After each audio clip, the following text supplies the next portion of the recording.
ever wonder why is it that the American ruling class is so terrified of white working class gun culture? It's a very simple reason, because they realize these people have the numbers to revolt. Right. Right. So you have to give them a distraction and somebody else to blame for their immiseration. Capitalism in America needs an N-word so white working class folk don't have to believe they can ever be one.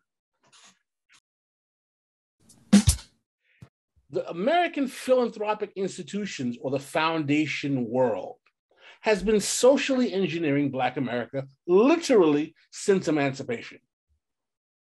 The historically Black colleges and universities were created by finance capital in opposition to the aspirations of the freedmen who were former slaves, who wanted an empowering education system, but they were given these Black colleges with a subpar educational system that was designed to keep them subservient and promote the kind of degrading sharecropper economy that they had been living under slavery. There are two very good books. If you're interested, for your audience, they should read. One is called The Education of Blacks in the South by a man named James Anderson. And the other one is called The White Architects of Black Education by a man named William Watkins, that detail explicitly how these institutions were created by the largesse of the philanthropic world and the foundational world to literally demobilize the educational and the political and social aspiration of Black Americans in this country, particularly after emancipation. So excuse me for 1 second. This is revelatory to me. Historically Black universities, our vice president is a graduate of one. Well, let me make this clear. I'm not trying to disparage these schools, because by the grace of the fight that the Black students and Black parents had to fight against the philanthropies and against the administrators who were pawns of these philanthropies, they tried to salvage a decent education for their kids, and it literally caused them to have to fight these institutions to make these schools something that was worthy of their children attending. And so when did they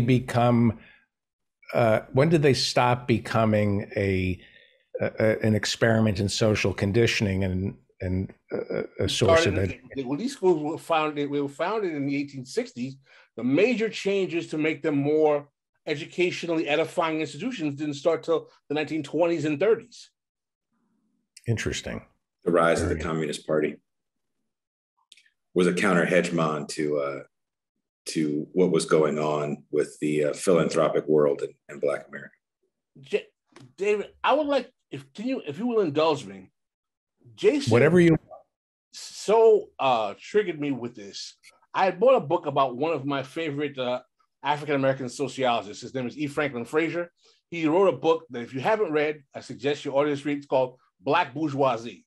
And the book is an expose on the Black elite in America. It's an old book from 1957, but it's probably still classic, most eloquent treatment on how class within Black America, and we always talk about how the problem America has is that they perceive of all Black America as some kind of urban, poor underclass, which has never been the case. Is that the book exposes, by E. Franklin Frazier, called Black Bourgeoisie, how there has always been a buffer class of intermediaries within the Black community who posture themselves as elites, who basically are racial ventriloquists that work at the behest of the ruling class. Now, for many of your audience, this might sound like a revelation. It's not a revelation to me. It's definitely not a revelation to Jason, because we've seen and we know how these institutional mechanisms have worked within the Black community going back over a century. And how does it work? How do they absorb? They have institutional mechanisms, also tied to foundation largesse, that create a class of university pedigreed African Americans who, by the fact that they can act as a racial uplift mechanism. In other words, let me give you a simple metaphor. When a white Anglo-Saxon goes to Yale and becomes a member of Skull and Bones, or goes to Harvard and becomes a member of Porcellian, he doesn't create a charade with the white kid who's in Appalachia, who was a coal miner, that he's uplifting him as a model of what he should aspire to, and he's going to take him together up into the promised land of liberty. The white kid in Appalachia realizes that white boy is his enemy, and the white boy in Appalachia and the white boy from Skull and Bones would rather see the kid in Appalachia dead. We would agree? Yes, amen. The Negroes who have that posture will say, we are uplifting the race. Our fate is tied to your fate, yet they have the same class antagonism as the white chap from Skull and Bones or the white chap from Porcellian at Harvard. Right. So you see how this creates an internal conundrum that most of white America and most of Black America would be obscured to, because the canard of racial kinship obscures the class contradictions that exist among Black people. Right. And it creates the illusion that there is no systemic racism that keeps African Americans down, and that all they have to do is work hard and not steal the pound cake and pull up their pants. And it's a little well, if you want, I want to read a small paragraph from E. Franklin Frazier's biography. And when you realize this, you'll understand how these institutions come about. So if you can give me a couple, this is very briefly. Yeah. So this is from the book E. Franklin Frazier Reconsidered by Anthony M. Platt. This is a biography of the famed African-American sociologist E. Franklin Frazier.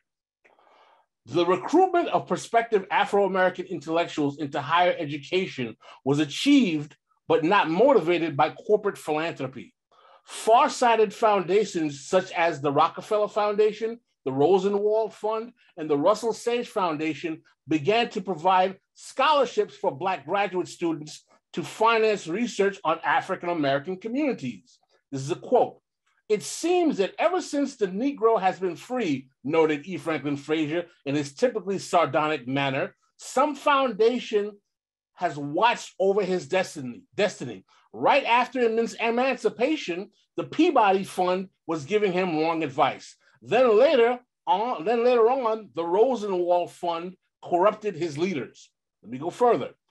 "Concerned by the volatility of race relations and the increasing militancy of the new Negro, some business and political leaders looked to higher education as a way of training future leaders who would steer an alternative course to the Afro-American socialism of the Messenger," which was a publication, "and the Pan-Africanism of Du Bois and the Garvey movement. As one sociologist warned, there is a large and steadily increasing group of men, more or less related to the Negro by blood and wholly identified with him by American social usage, who refuse to accept quietly the white man's attitude towards race." What basically Frazier is saying here is that white philanthropy was financing higher education for Black elites to neutralize them and make them pacified. Are they that, were they that calculating, that smart? They're Yes. able to,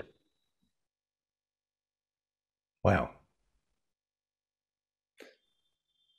It's social control, it's mind control, it's the illusion of choice. You think you have choice, but you're being herded the way they want you to. Exactly. And these people became the class that became the founders of the Civil Rights Movement, the NAACP, the Urban League, the Congressional Black Caucus. The conundrum of Black politics and the Black political class is a product of this social engineering that was intentionally done to create a buffer class of Listen, I'm a university pedigree. I went to college, I went to law school, I went to Boston University School of Law. I have, all of that pedigree. But because of a historical family attachment to radical politics and personal choices I made in affiliating myself with people like Bruce Dixon and Glenn Ford of Black Agenda Report, who were former radicals who didn't come from educational pedigree, I had developed a politics that intentionally became counter-hegemonic to my own class educational background. So I became a class trader, if you will. Right, right. Okay. And the idea is that if it works for you, it should work for everybody else. Well, no, they don't want it to work for everyone else. If it works for me, you should keep trusting me to be your leader, to uplift you. And I'm gonna be very, very blunt, rather crass, and very direct with you, Dave, if you don't mind. Sure. There are no Black professionals. There are no black engineers.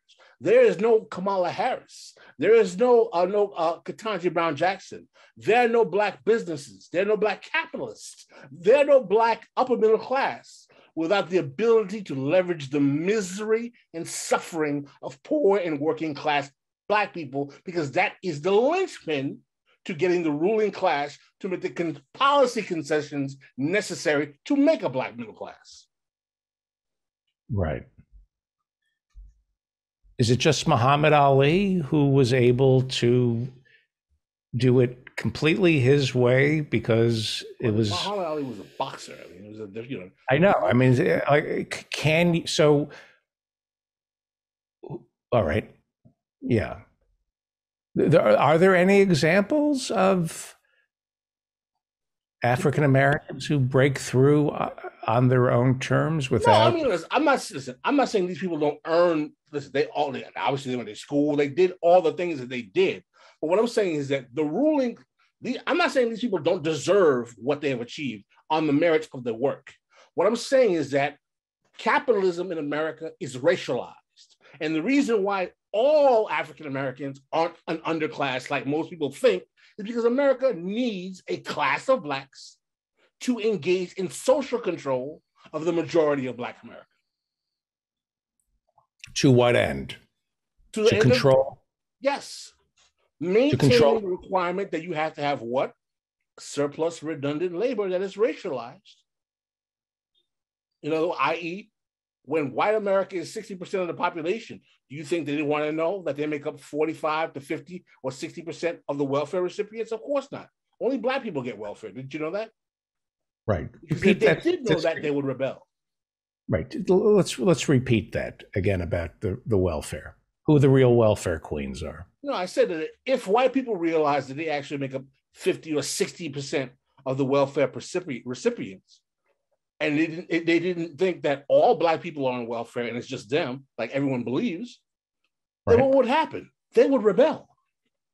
You ever wonder why is it that the American ruling class is so terrified of white working class gun culture? It's a very simple reason, because they realize these people have the numbers to revolt. Right. Right. So you have to give them a distraction and somebody else to blame for their immiseration. Capitalism in America needs an N-word, so white working class folk don't have to believe they can ever be one. Right.